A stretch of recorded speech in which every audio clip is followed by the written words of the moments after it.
Bienvenue, devant moi se trouve un Oppo Reno 15 FS et aujourd'hui je vais vous montrer comment réinitialiser complètement cet appareil via le mode récupération.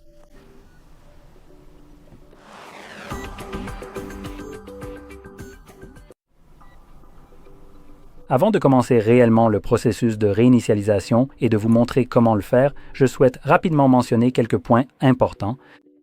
Premièrement, vous pouvez effectuer ce type de réinitialisation afin de vous débarrasser d'un écran qui rame. Si vous avez un appareil dont vous ne connaissez pas le schéma, j'ai une solution pour cela.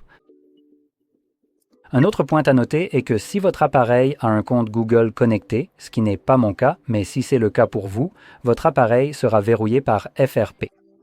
Cela signifie qu'une fois la réinitialisation terminée et lors du processus de configuration, vous serez obligé de vérifier soit le verrouillage de l'écran, soit le compte Google qui était connecté sur l'appareil. Et si vous ne pouvez pas en vérifier au moins un, vous ne pourrez pas terminer la configuration, ce qui signifierait autrement que vous vous retrouvez avec un appareil inutilisable, même si l'écran fonctionne. Donc, je veux aussi peut-être vous rassurer un peu. Même si vous ne pouvez pas vérifier cela, il y a probablement de bonnes chances que certains magasins GSM qui vendent des appareils d'occasion proposent généralement ce genre de service. L'un de ces services consiste à déverrouiller des téléphones comme celui-ci, qui aurait ce type de protection, et ce n'est généralement pas quelque chose de très coûteux, donc vous pouvez le faire là-bas et faire retirer la protection. Avant, j'avais l'habitude d'enregistrer des vidéos expliquant comment retirer cela chez soi gratuitement, sans aucun outil, mais Google a corrigé toutes les méthodes que j'utilisais, donc ce n'est plus possible. Quoi qu'il en soit, poursuivons maintenant.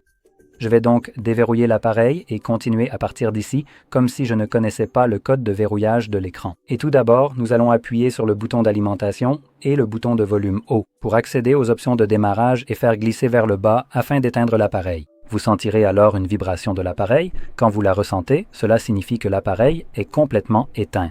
Maintenant, nous allons maintenir le bouton d'alimentation et le bouton de volume bas, puis nous relâcherons le bouton d'alimentation lorsque le logo Oppo apparaîtra à l'écran.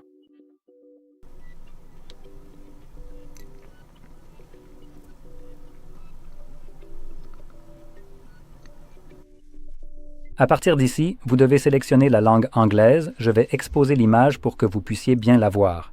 Voilà. Donc ici, nous avons l'anglais.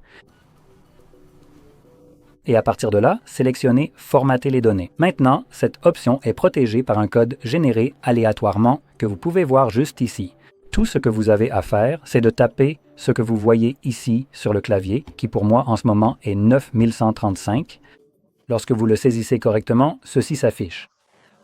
Toutes les données utilisateurs seront réinitialisées. Je vais sélectionner « Formater » juste ici. Ce qui commence à réinitialiser notre appareil et ce processus prendra quelques secondes. Et vous pouvez voir que c'est déjà terminé. Donc, nous allons cliquer sur « OK ». Cela redémarre l'appareil et continue la réinitialisation en arrière-plan. Cela prendra environ 1 minute pour se terminer et une fois que ce sera fait, l'écran de configuration d'Android apparaîtra. Je reviendrai donc une fois que cela sera visible pour moi.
Comme vous le voyez, le processus est fini et vous pouvez configurer votre appareil à votre guise. Si cela vous a aidé, likez, abonnez-vous et merci d'avoir regardé.